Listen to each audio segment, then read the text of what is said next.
بسم الله وعلى بركة الله نبدأ مراجعة أول يوم جرامر. My friend a health problem since. بس خلاص أنا بالنسبة لي كده مجرد ما شفت since كده نص الحل. النص التاني أو التلت التاني في he lived. فالليفد ده فعل آخره ايدي يبقى ماضي بسيط. since ماضي بسيط يبقى قبلها مضارع تام. مضارع تام بتكون مع have مع الجمع وهاز مع المفرد زي التصريف تالت. My friend ده مفرد يبقى هياخد has ثم تصريف تالت يبقى has had.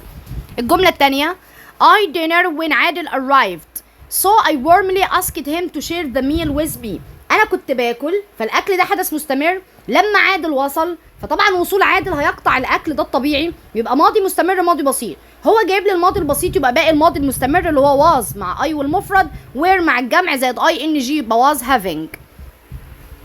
الجملة التالتة Sorry for being late sir please let me in. أنا آسف إن أنا جيت متأخر يا سيدي لو سمحت خليني أدخل. I in a very bad traffic. إحنا خدنا قبل كده في المضارع التام إن have و has gone to يعني خرج ولم يعد، راح مكانه ورجعش منه. have و has been to يعني راح لمكانه ورجع منه. have و has been in معناها كان متواجد في المكان، يعني لا راح ولا جه ولا اي حاجه. فالشخص ده بيقول له والله انا كنت في زحمه المواصلات، يعني كنت متواجد فيها، يبقى been in. have been وهو جايب لك في الجمله in. جمله 104 I'll wait till my friend. قلنا قبل كده ان قواعد ثابته في الانجليزي ان المضارع ياخد مضارع والماضي ياخد ماضي، وان احنا بنعامل المستقبل كل اشكاله اي will على انها مضارع لانها تصريف اول للفعل. تصريف اول للفعل، فانا معايا will اهي ومعايا till رابط، يبقى المضارع ياخد مضارع، يبقى الناحيه التانية هاخد ايه؟ يا مضارع بسيط يا مضارع تام، وده انا شرحاه بالتفصيل قبل كده وادينا اهو براجعه تاني. فتعالى نشوف لو مضارع بعد الرابط ببص لو لقيته مفرد في المضارع البسيط بياخد فعل اخره اس. طب المضارع التام هاز تصريف تالت، ايه اللي متاح عندي؟ مفيش فعل اخره اس لكن فيه هاز arrived صح. جمله 105 My uncle as a taxi driver for 10 years. عمي شغال سواق تاكسي لمدة 10 سنوات. خد بالك بيقول لك ايه بقى؟ now يعني دلوقتي، يعني اللي فات ده خلاص لانه ايه دلوقتي. he is a worker in a big clothes factory. شغال عامل في مصنع ملابس، يبقى اللي فات ده حدث بدأ وانتهى في الماضي يبقى ماضي بسيط، يبقى worked فعل اخره اي دي، لان الماضي البسيط هو فعل واحد فقط، يا اما منتظم اخره اي دي يا اما شاذ. جملة 106 I used to play football when I was young. وانا صغير كنت بلعب كورة. طبعا خدنا used to المصدر معناها عادة في الماضي وانتهت. but now I لكن دلوقتي طبعا نفي الماضي البسيط هو مضارع بسيط يبقى don't. لو كان جايب لك صفة او فعل من افعال بي كنت تنفيها بفعل من افعال بي، لكن ده جايب لك used to ماضي بسيط العكس بتاعه مضارع بسيط يبقى الاي تاخد don't. جملة 107 The TV program will for 5 years before it terminated. طيب في قاعدة احنا واخدينها قبل كده مليار مرة، قلنا اي ايه بعدها تام واي بي بعدها بسيط. ولو انت جديد عليا او اول مرة تسمعني او تحضرني فالاي دي معناها اي روابط تبدأ بحرف الاي اللي هي as soon as و after. الاتنين دول ساعة ما اشوفهم اخد وانا مغمض ماضي تام او ماضي تام مستمر بعدهم، ثم الناحية التانية ماضي بسيط. طيب امال البي ده before by the time وباي، مالهم البيبيهات دي بقى؟ ساعة ما اشوفهم اخد ماضي بسيط والناحية التانية ماضي تام او ماضي تام مستمر. تعالى بقى نشوف الجملة. لقيته جايب لي في النص اهو كلمة before، فبيفور يجي بعدها ماضي بسيط. طيب ما هو جايب لك فعلا was terminated ماضي بسيط منفي. خلاص كده يبقى احنا خلصنا البي والبسيط. مين صاحبهم؟ ماضي تام او ماضي تام مستمر. ماضي تام لو مفيش مدة، ماضي تام مستمر لو في مدة، فهو هنا قايل لك for 5 years يبقى ماضي تام مستمر had been working. الجملة اللي بعديها ready for the party before the guests arrive. نفس القصة، عندك before وبعدها ماضي بسيط يبقى قبلها ماضي تام يبقى had you got. ماضي تام اللي هو had تصريف تالت had you got. جملة 109 I that manager for 5 years before I work. نفس القصة before وبعدها ماضي بسيط يبقى قبلها ماضي تام يبقى had known. يجي واحد بقى مش مركز يقول لي يا دكتور في مدة اهي وانت قلت اما يبقى في مدة بناخد ماضي تام مستمر مش ماضي تام. اقول لك افعال المعرفة والشعور لا توضع في الاستمرار. يعرف ده فعل عام لا يوضع في الاستمرار الا لو كانت لحظية طبعا. 110 I tell my brother returns. طيب انا عندي هنا رابط اللي هو tell، وعندي my brother مفرد واخد فعل اخره اس يعني مضارع بسيط. رابط معاه مضارع بسيط يبقى انا محتاج الناحية التانية شكل من اشكال المستقبل، هتبقى want to leave. مستقبل won't leave اللي هي will not leave يعني. 111 we will go for a trip as soon as our car. نفس القصة بالظبط. ادي عندك will والمصدر شكل من اشكال المستقبل، وعندك as soon as ده رابط مع مستقبل هيتعامل على انه مضارع، يبقى الناحية التانية لازم مضارع، يا مضارع بسيط يا مضارع تام. هتبقى has been repaired مضارع تام. واحد يقول لي طب ليه ما خدناش has repaired؟ اقول لك العربية مش هتصلح نفسها، ده مبني للمجهول. 112 I'll stay here till Lena. اهو نفس القصة will يعامل معاملة المضارع معاه till ده رابط، الناحية التانية يا مضارع تام يا مضارع بسيط. لينا مفرد يبقى فعل اخره اس يبقى comes. once I the meeting I'll go to the club. ادي once رابط ومع الناحية التانية will والمصدر، يبقى انا هنا اخد ايه؟ مضارع تام او مضارع بسيط، يبقى have finished. شوف اتكرر كم مرة، بروح اغلط فيه بقى بعد كده. اللي بعديها I for 30 minutes when my friend reached the company. بيقول لك كنت استنيت 30 دقيقة لما صاحبي وصل. انا استنيته الاول، يبقى حدث اول دايما ماضي تام. طب جايب لي مدة، يبقى ماضي تام مستمر. اي حدث اول في الماضي بيبقى ماضي تام، حدث تاني ماضي بسيط. طب ولو الحدث الاول ده جاب معاه مدة يبقى ماضي تام مستمر، يبقى had been waiting. 115 I the house until the doctor had come. عندك until وuntil دي تعامل معاملة الايه. يعني ايه يا دكتور تعامل معاملة الايه؟ يعني بيجي بعدها ماضي تام زيها زي الافتر والاس سون اس. فببص لقيت دكتور هاد كام، ادي ماضي تام اهو خلصنا. قبلها ماضي بسيط ويكون منفي يبقى didn't leave. يبقى تاني اي تل واي until بعدها ماضي تام، قبلها ماضي بسيط منفي يبقى didn't leave.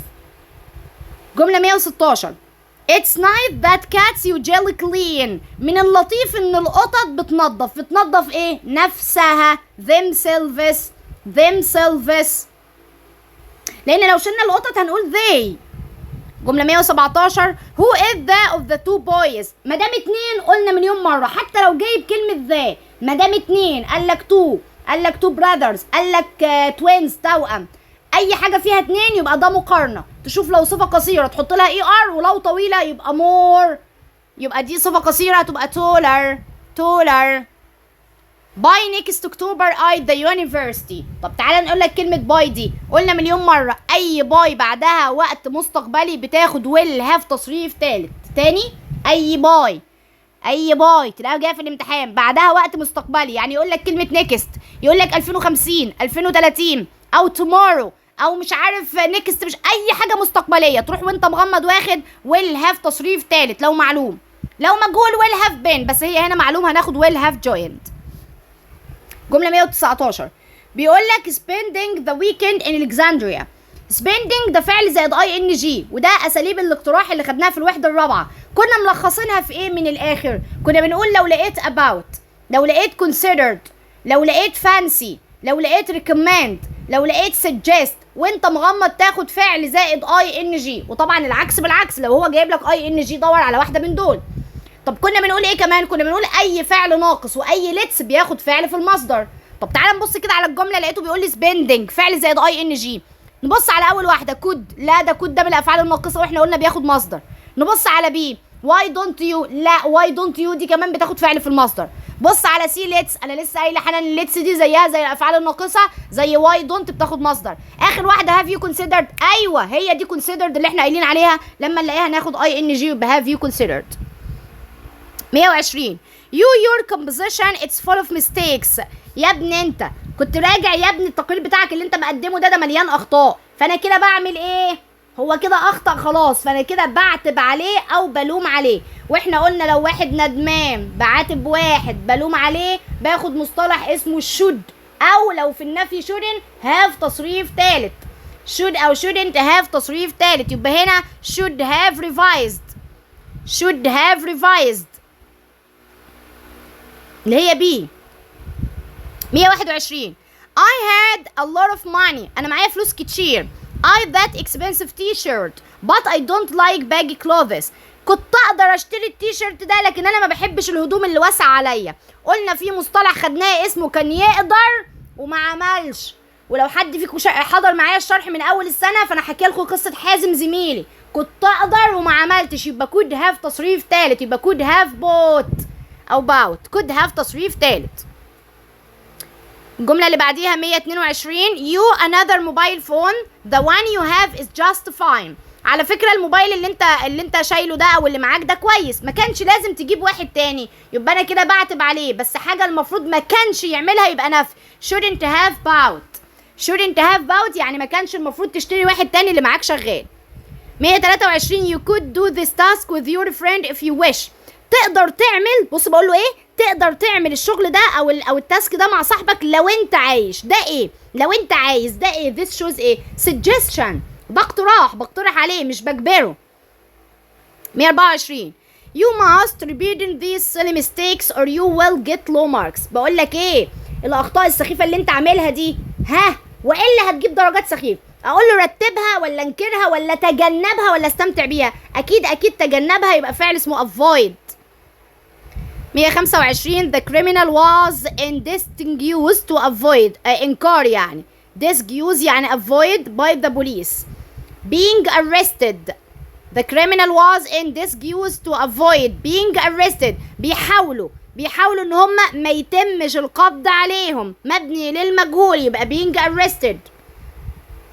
جملة 26 I was made the composition again and it was full of mistakes. اجبروني ان انا ارجعها تاني عشان مليانه اخطاء، يبقى to revise. واحد يقول لي ليه؟ مش احنا واخدين في الوحده السادسه ان HLM يعني فعل have وفعل make وفعل let بياخد مصدر؟ هقول لك وقلت لك ملحوظه ان في المبني للمجهول الفعل make بياخد to المصدر، يبقى هنا مش انا اللي راجعت، انا مجبر اراجع، يبقى to revise to المصدر. اللي بعديها جمله 127 I prefer reading. prefer لو جه بعدها ing مباشر تاخد to ing زيها بالظبط، يبقى to watching. I prefer reading to watching يعني بفضل القراءة على مشاهدة التلفزيون. 128 I heard to use my dictionary. معايا to المصدر، ناخد مين؟ allow، وبكده نراجع الوحدة السادسة سوا تاني. كنا بنقول الفعل h اللي هو have، كنا بنقول HLM، h اللي هو have، وL اللي هو let، وM اللي هي make. لما يجوا في المعلوم بناخد فعل في المصدر. جينا على الثلاثة اللي بعديهم قلنا A F G. A اللي هي allow، F اللي هي force، وجي اللي هي get، وزودنا معاهم cause. قلنا دول لما بيجوا في المعلوم بناخد to المصدر، فهو هنا جايب لي to use، هو اصلا محددها to use to المصدر، يبقى ناخد فعل من A F G. مين ال A F G اللي عندي؟ allowed. جملة 129 I shouldn't have annoyed my brother. ما دام قال should have تصريف تالت يبقى الاخ ندمان. انا ندمان، ما كانش المفروض اعمل كده. I a break every 15 minutes. انا اسفه انا عديت على الجمله اللي بعدها. This means that that ده معناه ان انا ايه؟ regret doing. regret doing يعني ندمان على فعل الشيء. واحد هيقول لي يا دكتور ما مكتوبه regret to do اهي، واحنا اصلا واخدين في المنهج الاثنين ان regret بيجي بعدها ing وبيجي بعدها to المصدر. هقول لك افتكر معايا يا معلم في الوحده الخامسه شرحت لك 5 افعال. remember يتذكر، forget ينسى، regret يندم، stop يتوقف، try يحاول او يجرب. قلت ال5 افعال دول لو جه بعدهم فعل زائد ing يبقى الحدث تم. عمل الحاجة وفكرها، عمل الحاجة ونسيها، عمل الحاجة وندمان عليها، عمل الحاجة وخلصها في ستوب، عمل الحاجة وشاف نتيجتها في تراي. انما لو جاب تو المصدر معناه الحدث لم يتم، يعني هو ما عملش اصلا. فهنا بيقول لك انا متضايق، ما كانش المفروض اضايق اخويا، يبقى هو عمل ولا ما عملش؟ عمل. اي عمل ing، اي ما عملش تو المصدر، يبقى regret ing doing. تعال بص على الجملة اللي بعديها وانت تفهم. When I train لما بتمرن I follow the coach's advice، بتبع نصيحة الكوتش. I break every 15 minutes to get rest، بتوقف كل 15 دقيقة عشان اخد استراحة. هل هو بيتوقف نهائي عشان ياخد ing ولا بيتوقف وبيرجع يكمل؟ يتوقف ويرجع يكمل، الحدث لم يتم يبقى stop to المصدر، يبقى stop to take. stop to take. 131 the convict stealing by the lady money I'm sorry so he was imprisoned. المتهم سرقة فلوس الست فاتسجن. اتسجن يبقى ايه؟ يبقى admitted، اعترف. اعترف. Am I to use this dictionary؟ هل مسموح لي استخدم الديكشنري ده؟ طبعا انا هاخد allowed. واحد هيقول لي ليه ما خدناش allowing؟ اقول لك لان ده مبني للمجهول، هي مش هتسمح لنفسها، يتم السماح ليها. ده اول حاجة. الحاجه التانية خدت بالك من to use allow to المصدر. 133 at first في البداية he insisted on his opinion أصر على رأيه but I managed him to change his mind لكن أنا قررت أو نجحت في إن أنا أخليه يغير رأيه. في إيه عندك؟ في to المصدر to change يبقى أنا عايز A أو F أو G. ما أنا عندي allow وعندي get خلاص make و let دول بياخدوا مصدر احذفهم خالص. أول اتنين allow و get. طب هل انا سمحت له يغير رايه ولا خليته يغير رايه؟ خليته يغير رايه يبقى جيت معنى. الجمله اللي بعديها by the end of next year هوبا لسه قايلين حالا باي معاها كلمه مستقبل نيكست وانا مغمض اروح اخد ايه؟ يا اما will have تصريف ثالث يا اما will have been تصريف ثالث حسب المعلومه او المجهول. فهنا بيقول لك the road to my town الطريق لمدينتي ده هيبقى paved هيترصف ده هيرصف نفسه لا مبني المجهول تاخد بن يبقى الإجابة will have been paved. يلا بينا على 135 you shouldn't tidy your bedroom ما توضبش الأوضة بتاعتك study your lessons and you will son ظبط انت اوضتك واخوك هيعملها لك يبقى كده انا اللي هعملها لا يبقى get it tidied يعني تحصل عليها مرتبة. I recommended she. طيب تعالوا بقى نقول الموضوع بتاع recommend suggest ده عشان كانت خناقه ثانويه عامه في 2024 والحمد لله ما كرروش الغلط ده تاني في 25 بس كرروا مصيبه تانية اكبر منه بس مش مشكله. الفعل recommend والفعل suggest كده بيجي بعدهم فعل زائد ing. recommend وsuggest تلاقي بعدهم نقط وانت مغمض تروح واخد فعل زائد ing الا في حاله واحده انه يجيب فاعل او يجيب اي حاجه عموما. جاب فاعل خد مصدر سواء كان مفرد او جمع الجمله مضارع او ماضي خد مصدر وانت مغمض. يعني مثلا عندك في الجمله دي ادي ريكومند ده ده ماضي واحنا قايلين قاعده ان الماضي بياخد ماضي لا ماليش دعوه ما دام في شي فاعل يبقى تاخد ريد مصدر. طب افرض جاب ذات برضه فاعل مصدر. طب افرض جاب فاعل شوت برضه مصدر لان كده شوت بتاخد مصدر. يبقى نلخص القاعده تاني ريكومند سجست جايب بعدها نقط مباشر يبقى فعل زائد ING. اي حاجه تيجي بعدها غير النقط لا يبقى انت كده يا فاعل يا ذات فاعل يا فاعل شوت يبقى تاخد مصدر وانت مغمض. حتى يا دكتور لو الفاعل مفرد حتى يا دكتور لو الجمله ماضي يبقى هنا read. 137 unfortunately they stopped it's clear that they can't hear us. طيب انا دلوقتي بقول لك ان هم بطلوا يسمعونا ما بيسمعوناش مش سامعيننا يبقى هم ايه توقفوا عن الاستجابه يبقى الحدث تم ولا ما تمش تم يبقى responding ING. جمله 138 I'm sorry I forgot that exercise I'll do it tomorrow. انا اسف انا نسيت اعمل التمرين ده بصوا هعمله بكره يبقى الحدث لم يتم وما دام لم يتم يبقى to والمصدر يبقى to do. 140 My friend followed the traffic rules strictly because he doesn't want to. أخويا أو صاحبي بيتبع قوانين المرور بحزم أو بإصرار. ليه؟ Because he doesn't want to عشان مش عايز يتغرم be fined. واحد يقول لي طب ليه ما ناخدش فاين على طول؟ مبني للمجهول هو مش هيغرم نفسه. طب ليه خدنا بي والتصريف الثالث ليه ما خدناش بينج مثلا؟ عشان احنا قلنا ان اي فعل ناقص واي فعل اخره تو لما باجي احطه في المجهول بحط بعده بي ثم تصريف ثالث. دون يا معلم اكتب ملاحظاتك يا معلم. 141 I can't travel with you to Alexandria this week because I for my sister's wedding. خد بالك احنا قلنا في حاجة اسمها مستقبل مستمر ومستقبل مستمر معناه انا عديت جملة انا اسفه لا انا تمام ماشيه زي ما انا. مستقبل مستمر معناه ان انا هكون برتب لحاجه لسه هنفذها في المستقبل في نفس ترتيب شخص تاني. يعني مثلا كنت قايله لكم في مثال وانا بشرح في الوحده انا اسف مش هعرف اجي معاك فرح اخوك عشان انا هكون بمتحن في شهر 9 اللي هو انتوا اللي هتبقوا بتمتحنوا انا عندي اجازه. المهم نرجع. فدلوقتي واحد بيجهز لفرح اخوه الفرح لسه في المستقبل وهتبقى احداثه مستمره وانا بجهز لامتحاناتي والامتحانات هتبقى في المستقبل واحداث مستمره. ده وانت مغمض بيبقى مستقبل مستمر يعني will be ing وغالبا بيجي مع كلمة from to أو between and أو at this time أو كلمة this ويجي معاها وقت. فعندك this week يبقى will be preparing.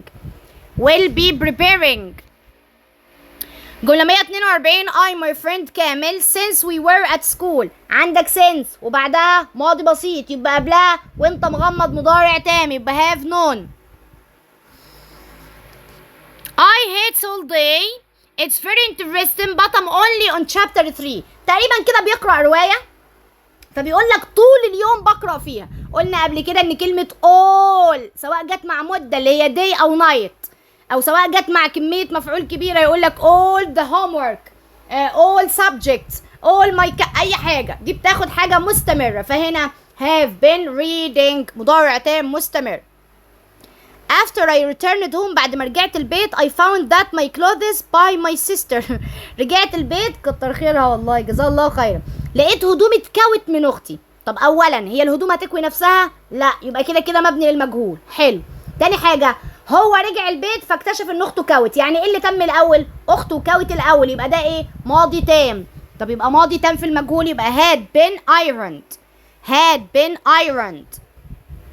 اللي بعده يا معلم look بص يا معلم ها our school now المدرسة بتدهن دلوقتي يبقى مبني للمجهول اولا عشان المدرسة مش هتدهن نفسها.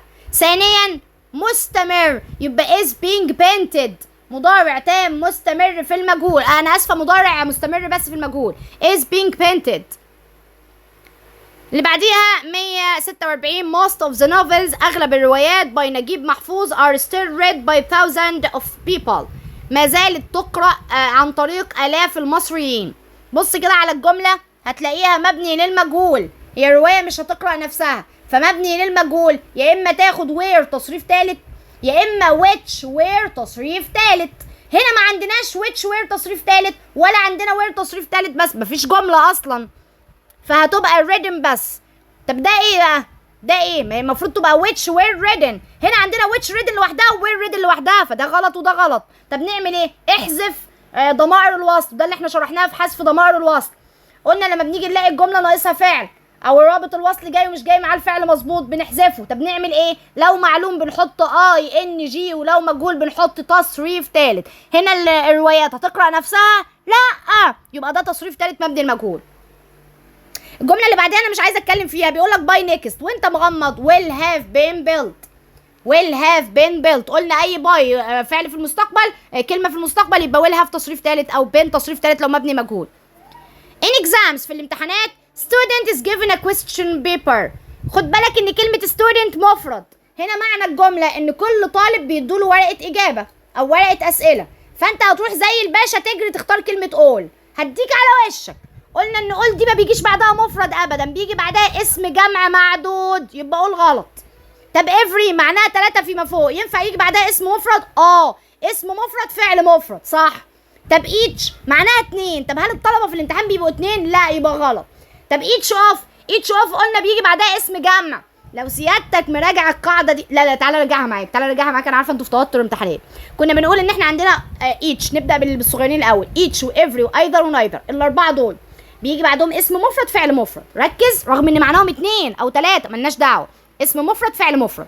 طب لما احب اخليهم جمع each هي اللي ينفع تبقى جمع هي اللي either ونايذر يتحط لهم off يبقى الاسم جمع الفعل يفضل مفرد زي ما هو. هقول تاني each every either neither بيجي بعدهم مباشر اسم مفرد والفعل لازم يبقى مفرد. طب لو عايزه اخلي الاسم جمع هحط off بس مين لمين؟ لإيتش بس وأيذر ونايذر. إيتش أيذر نايذر ياخدوا أوف يجي بعدهم اسم جمع. every ما بتاخدش أوف every غلط ما بتاخدش أوف. طب والفعل قالك يفضل مفرد زي ما هو يبقى هنا الحل every.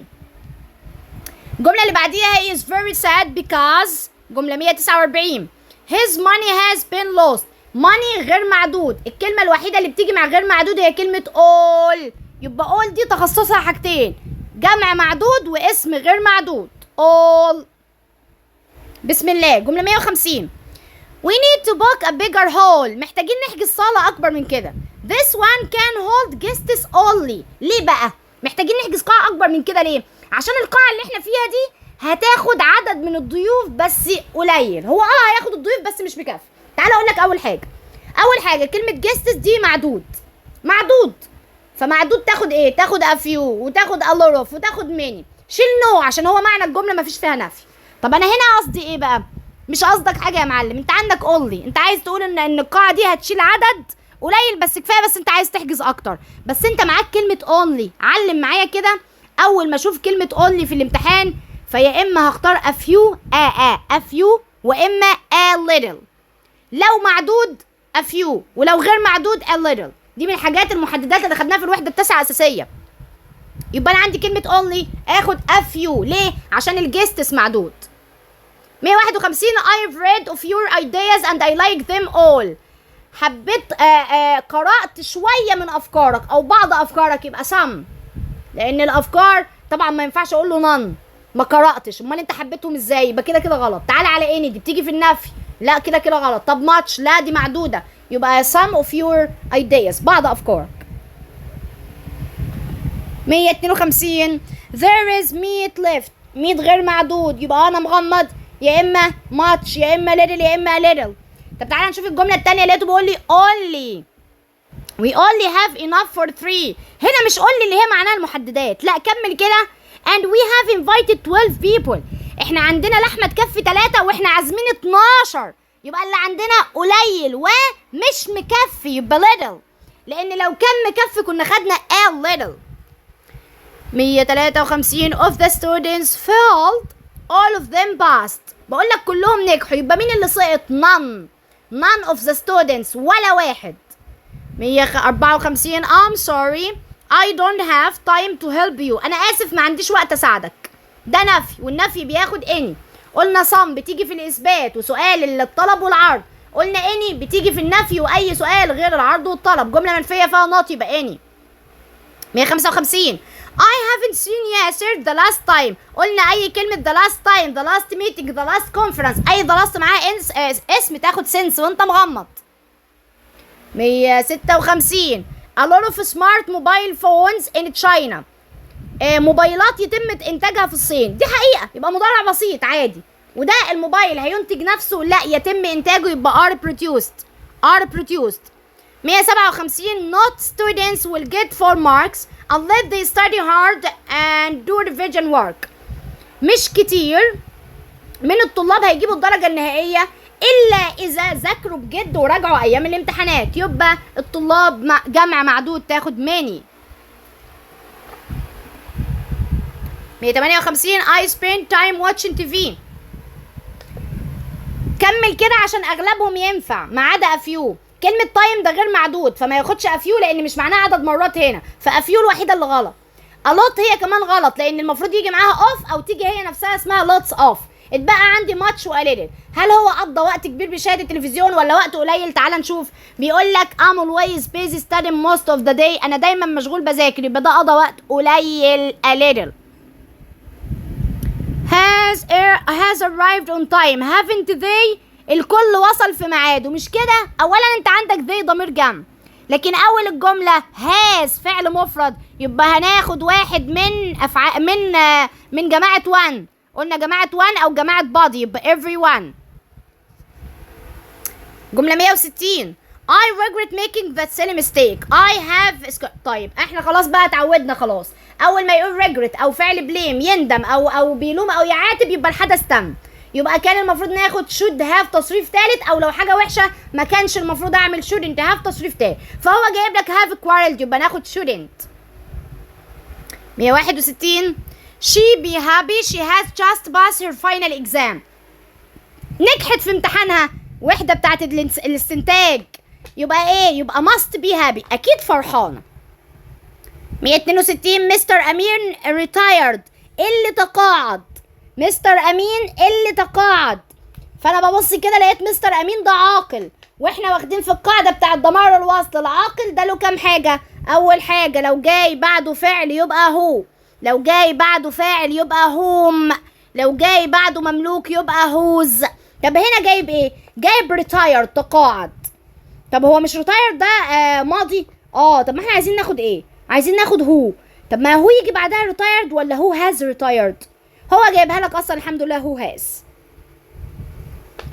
I up early on Fridays but now I like to get up early. خد بالك بيقول لك ايه؟ دلوقتي بصحى بدري، يبقى زمان ما كنتش بصحى بدري. نفي عادة في الماضي. didn't use to get.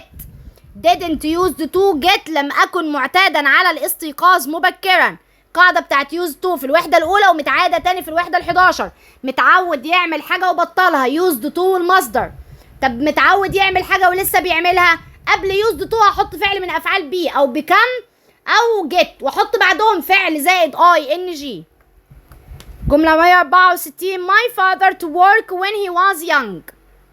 لسه ما نعرفش هل هو كان متعود يروح الشغل مش متعود، مش عارف. الجملة التانية اللي هتوضح but nowadays he uses his car. دلوقتي بقى بيستخدم عربيته. يبقى زمان كان بيعمل ايه؟ زمان كان بيروح مشي. يبقى هناخدها واحدة واحدة. would always walk كان بيمشي ولا didn't use to walk؟ لا يا معلم، ده هو قايل لك دلوقتي بيستخدم العربية يبقى كان بيمشي، يبقى didn't دي غلط. is used to walking، ما احنا قلنا الاز مع used to ing معناها انه كان وما زال، ده معناه انه لسه بيروح مشي، يبقى لا مش صح. always walks مضارع بسيط، لا هتبقى would always walk. ليه؟ لان احنا اخدنا ان فعل would بيتشرح مع used معناه حدث كان بيتكرر نمطي، يعني احيانا كان بيحصل، يبقى يشبه شويه used هنا. جمله 165 جايب لك no longer اللي هي بتساوي used to، بس no longer بيجي بعدها مع اي والجمع فعل في المصدر، ولو مفرد فعل اخره اس. بص كده no longer جاي قبلها هي مفرد فجاي بعدها فعل اخره اس. he no longer smokes as he، هو دلوقتي بطل يدخن، يبقى زمان كان بيدخن، يبقى used to المصدر used to do. الازهر بارك ده مكان. we used to go اللي احنا بنروحه is currently being renovated، دلوقتي بيتم اصلاحه او تعميره، يبقى ده مكان. الجملة الأولى جايبة فاعل، الشرط الأول صح، الشرط التاني الجملة التانية بتوصف يبقى صح، يبقى ناخد where. طب لو شرط من دول باظ ما جابش فاعل في أول جملة بعد النقط، أو الجملة التانية ما كانتش بتوصف، بناخد which. 167 these famous sonnets are poems. السونت دي قصائد by ويليام شكسبير، اللي كتبها هو ويليام شكسبير. مبني للمجهول، لما يعوز يجيب مبني المجهول غير عاقل فالمفروض كان جاب which ويجيب بعديها were written، هو ما جابش، يبقى هناخد بس تصريف ثالث لانه حذف ضمير الوصل، نفس اللي احنا شارحينه من شويه. Do you think French is all over Africa؟ هل تعتقد ان الفرنساوي بيتم تحدثه عبر افريقيا كلها؟ widely spoken، widely حال وسبوكن تصريف ثالث، وده صفات مركبه. واحد هيقول لي طب فين الهايفن؟ ما خدتيش الاخيره ليه؟ فين الهايفن؟ هقول لك عشان يجوز حذف الهايفن امتى؟ لو حطينا كلمه اند ولقينا الترجمه نافعه وصح. اللي بعديها This is the interesting novel I wanted to lend you. الروايه ده غير عاقل، تاخد ايه؟ that، المفروض كانت تاخد which، مفيش تاخد that. 170 my neighbor's baby I'm caring for. الطفل بتاع اللي انا بهتم بيه is currently is in the hospital، هو حاليا في المستشفى. my neighbor's baby الطفل ده عاقل. I am caring for الاي ده فاعل، وانا لسه قايله عاقل فاعل ياخد whom. the person acts are irresponsible is usually unreliable.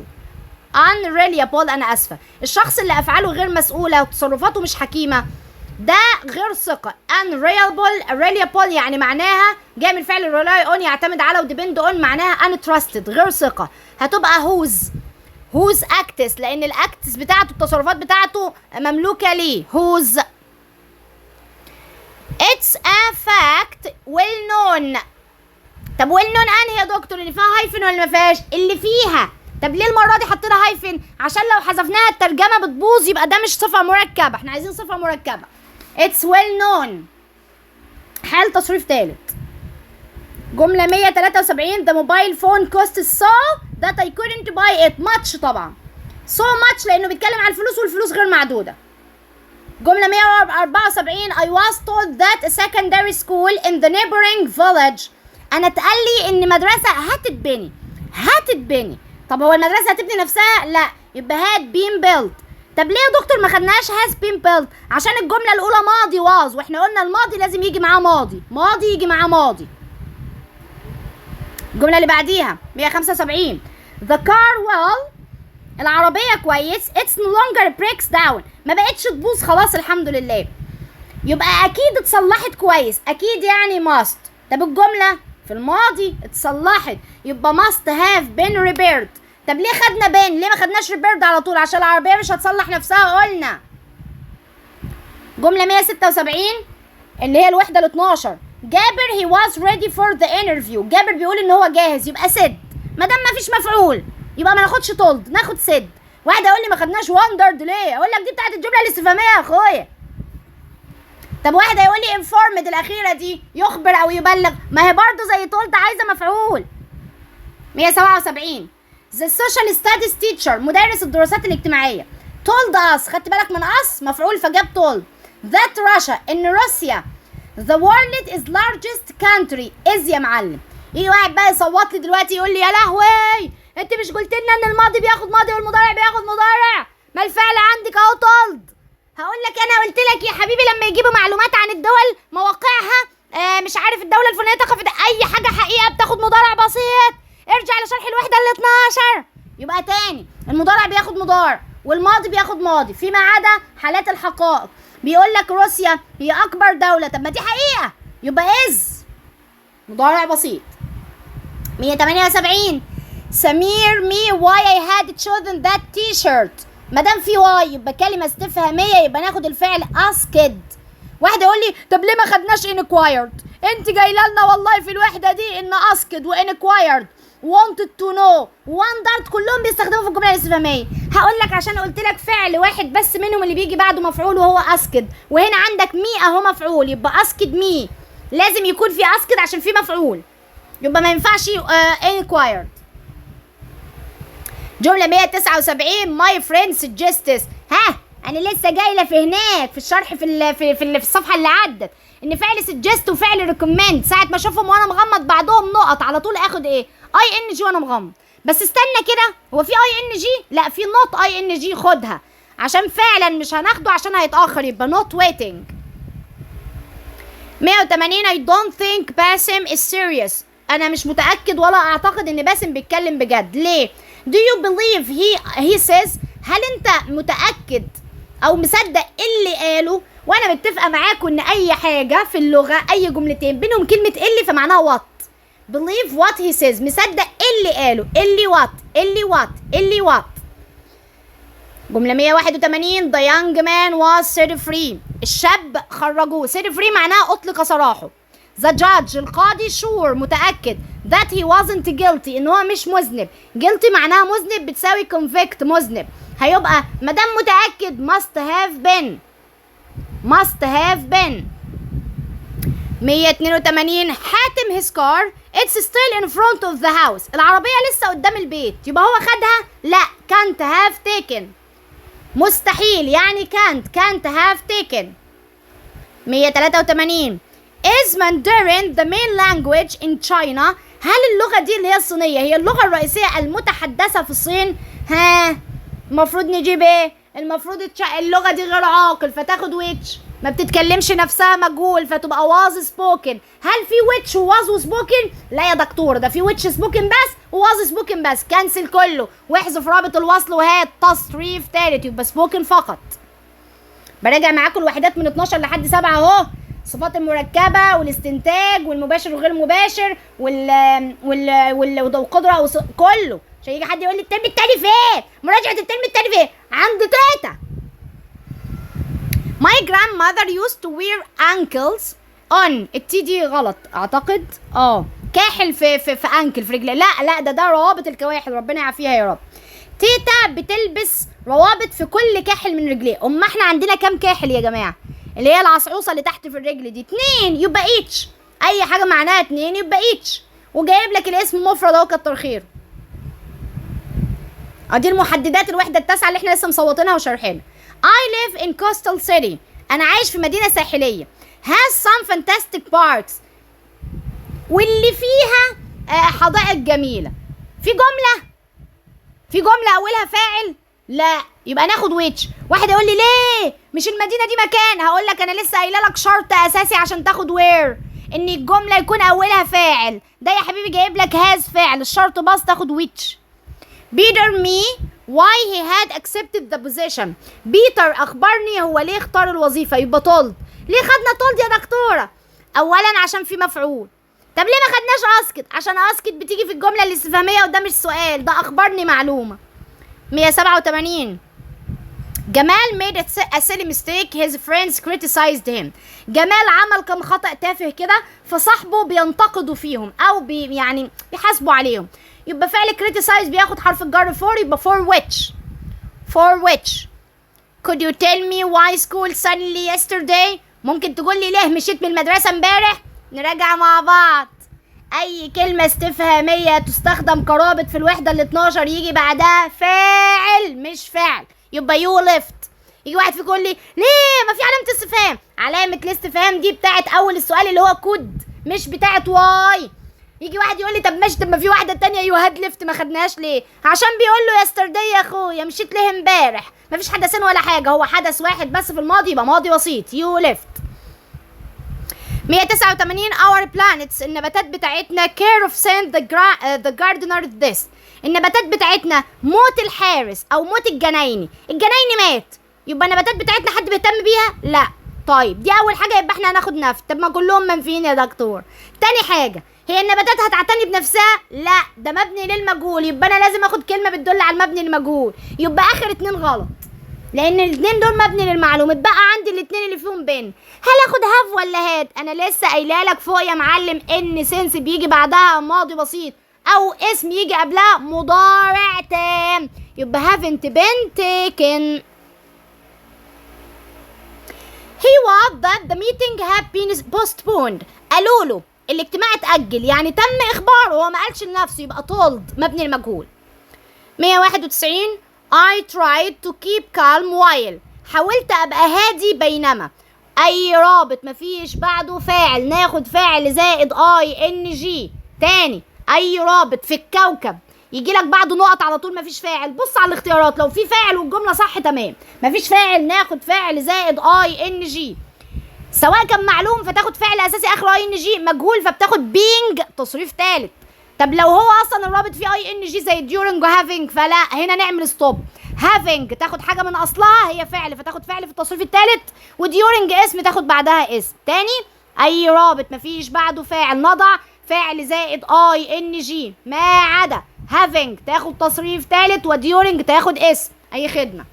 فهنا بيقول لك while being interviewed بيتم عمل مقابله معايا، مبني المجهول، مش انا اللي اعمل مقابله مع نفسي، يبقى being interviewed. 192 the criminal tried to avoid. اي avoid بعدها ing. طب هو هنا المجرم هيتبع نفسه ولا هيتم تتبعه من الشرطه؟ يتم تتبعه، يبقى مبني المجهول، يبقى being followed. being followed. China is the most populated country. صفه تفضيل صفه طويله وهي اسم هنا ما ينفعش تحط له est، يبقى the most. اللي بعديها of the criminals could escape. The police arrested most of them. الشرطة قبضت على أغلبهم، يبقى القليل اللي هرب، يبقى few. 195 of the terrible news she fainted. لما تم إخبارها أو بلغت بالأخبار السيئة fainted يعني أغمى عليها. واحدة واحدة. أول واحدة احنا كده هنبدأ الجملة صح؟ طب احنا بداية الجملة كنا قلنا يا فاعل يا رابط فاعل يا اسم فاعل يا اسم مفعول. هنا في واحدة من دول، ده جايب لك بين. ايه بين ده؟ وهافينج انفورمد هي اللي بلغت نفسها. طب افتر انفورمينج رابط وبعده ing بس كده، ما مش هي اللي بلغت نفسها، مبني المعلوم. الوحيده اللي مبني للمجهول هي هافينج بين انفورمد. اللي بعدها more schools all over Egypt next summer. ها في ايه؟ next summer يبقى حاجه في المستقبل. في ايه كمان؟ في فعل بلان. راجع الوحده الثالثه كده كنا بنقول لك اي فعل بلان، اي فعل decide، اي فعل intend يعني خطه او نيه او قرار، كنا بناخد am is are going to المصدر، او لو مبني للمجهول am is are going to be والتصريف الثالث، فهنا مبني للمجهول يبقى are going to be built. 197 don't worry only. ها جاب كلمه only يبقى على طول ناخد يا a few يا a little. في هنا كافي في الجمله غير معدود، تاخد a little. 198 it was kind of هادي to support the old man. ده لطف من هادي انه يدعم الراجل. the heavy bag in the street اللي كان شايل، الراجل اللي كان شايل. فالمفروض الجمله كانت تبقى ايه بقى؟ who was carrying. فلقيته في الاختيار الاولاني جايب لي who carrying بس، حذف was يبقى غلط. والتانية جايب لي was carrying بس حذفوه يبقى غلط، والتالتة carried او carrying وcarried، فده كده حذف ضمائر الوصل زي ما قلنا. الجملة لو معلوم تاخد ING، لو مجهول تصريف تالت. الراجل هو اللي كان شايل الشنطة، يبقى ING الإجابة C carrying. 199 the meeting cancelled I don't have accurate information. بيقول لك ما عنديش معلومة دقيقة، وانا قايله لكم في وحدة الاستنتاج لو ما عندكش معلومة، لو بتقول مش متأكد، ما عرفش، ما خبرش، ما فاكرش، مش متأكد، يبقى ده الاحتمال. طب ايه هو الاحتمال؟ يا مايت يا ماي يا كود. طب هنا بيقول لك اتلغى في الماضي يبقى might have been cancelled. هتقول لي ليه ما خدناش might have cancel على طول؟ اقول لك عشان الاجتماع ما بيلغيش نفسه، يتم الغائه مبني للمجهول. جملة 200 my grandfather used to make funny stories، يعني يألف قصص لطيفة، يبقى make up يألف. الباقي بقى additional exercise، شدوا حيلكم فيهم ربنا يعينكم، حلوهم. الصفحة دي بس حلها كده مع نفسك، وانا طبعا بعتلك موديل انسر لمجرد ايه؟ لمجرد ان انت تشغل ايدك بس في الصفحة دي. بعد كده القصة دي ما تشغلكش في حاجة مش بتاعتك ولا عليك، لكن هتروح على جزء السكيلز اهو، جزء السكيلز 258. سمي الله. بقول لك which of the following is punctuated correctly، مين من دول الترقيم بتاعها صح؟ عايزين ندور على ان كله يبقى حرف كابيتال اوله، فببص لقيت كله حرف كابيتال. You know that I would لازم يبقى كله فيه ابوستروفي، ببص لقيت كله فيه ابوستروفي ما عدا سي، يبقى كده سي غلط خالص استبعدناها. بعد كده been working from home for 2 months، لمدة شهرين. حاتم، عندك حاتم لازم يبقى حرف كابيتال، ده اولا. ثانيا لازم يبقى مفصول عن الجملة. احنا قلنا مليون مرة ان اي اسم، اي كلمة بليز، اي كلمة يس، اي كلمة نو، لو رجعت للفيديو بتاع مراجعة الترم الاولاني ساعة الا ربع رجعت فيه كل السكيلز اللي في الكوكب، هتلاقيني بقول لك المعلومات دي. اسم يبقى كابيتال ولازم يفصل عن الجملة بكوما، وبعد كده نحط علامة استفهام. مين الوحيدة اللي اتحقق فيها كل ده؟ دي اولها كابيتال، الابوستروفي بتاع اي وود موجودة، حاتم بدأ بحرف كابيتال، قبلها في كوما، حاطط علامة استفهام، كده الحمد لله كله صح، يبقى دي الصح. 259 which of the following is punctuated correctly، برضو عايز الصح، دي برضو مراجعينها في الفيديو بتاع مراجعة الترم الأول، قلنا لازم أول حرف كابيتال، فببص فلقيت أول واحدة حرف كابيتال، وتاني واحدة وتالت واحدة ورابع واحدة، كده تمام. بعد كده قلنا فعل القول يوضع قبله كوما، بعده فعل القول بعده كوما، said told informed، أي فعل من دول لازم بعده كوما، فلقيت الأولى والتانية والتالتة هما اللي بعدهم كوما، الرابعة لا، يبقى استبعد الرابعة. بعد كده نفتح علامات التنصيص، لازم نفتح علامات تنصيص، فببص لقيت الاولى ما فيهاش علامات تنصيص، يبقى الصح يا الثانيه يا الثالثه. بعد كده لازم ابدا جوه علامه التنصيص بحرف كابيتال، ببص لقيتهم الاثنين حرف كابيتال. هوبا الغلطه جت فين؟ قلنا بعد الاسم لازم احط كوما، لقيت بي هي بس اللي فيها كوما بعد رامي، انما سي ما فيهاش كوما بعد رامي، يبقى بي هي اللي صح. برضو عايز الترقيم الصح، يلا بينا. الحرف الاول كابيتال لازم يبقى فيه ابوستروفي، الجملة خلصت قبل however بنحط نقطة بعدها كوما، كلهم فيه كوما ونقطة وبعدين كوما. بعد كده نبدأ مش بادئ جملة جديدة، هي نفسها all زي بعض، will زي بعض، revealed زي بعض، tomorrow زي بعض، at midday زي بعض. ايه ده؟ في حاجة فلتت؟